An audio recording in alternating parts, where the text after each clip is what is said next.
haven't been part of this format before, and looking forward to figuring out what it is that you're going to be presenting next time. Is Don here?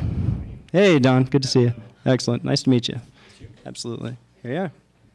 All right, so you know what the best part of this is for me? You don't get to ask questions.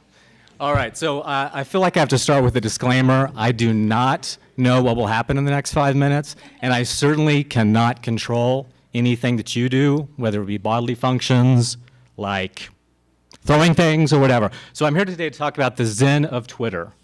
And there are some people who blame Twitter for certain things happening in society, like say it's a coarsening of our discourse.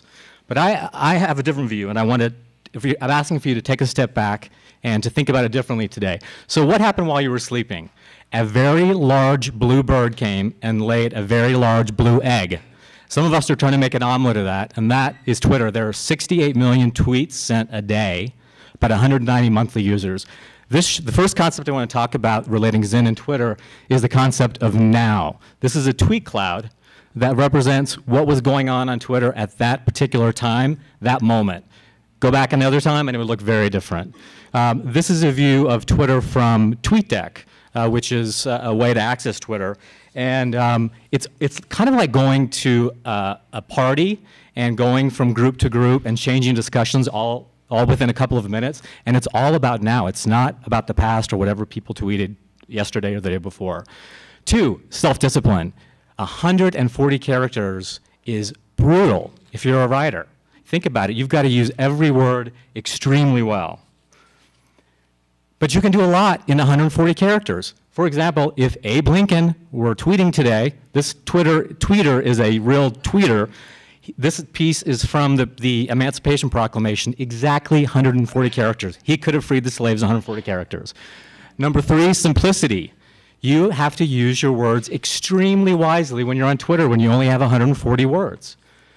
You've got to hone things to their core, to what they really are. And so novels have been made they've been Twitterized over various tweets. Some people have tried to condense tweets to a novel to one tweet, and then this is actually the entire New Testament, all in 140 characters. I didn't do that, somebody else did that.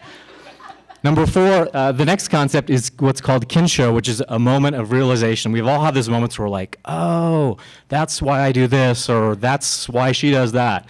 And you see this on Twitter, and people actually share it. They put themselves out there. Even Lindsay Lohan has moments of sanity and clarity of Kinsho.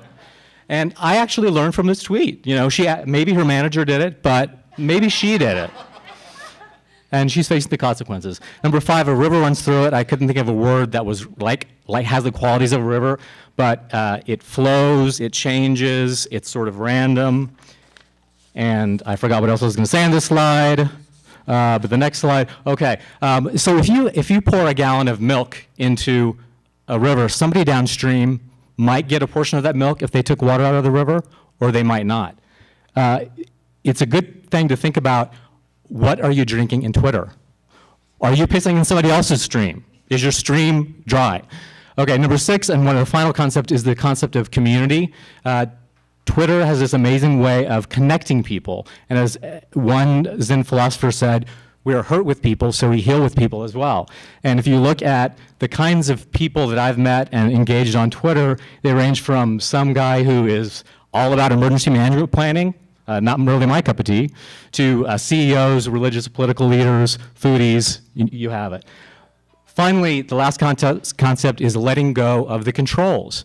In Facebook, everything's nice and balanced. If you friend somebody and they friend you, you can see everything that each other says. In Twitter, you can follow anybody you want. Anybody can follow you unless you're one of those strange people who protects their tweets, but nobody does. It kind of defeats the purpose. So you can access anybody's tweets, and it takes a lot of guts to get out there and tweet things that anybody could see. So I just wanted to give credit where credit's due for this presentation. These 3 fine books, Nothing Special, Awake at Work, and Radical Acceptance. All books on Zen for beginners.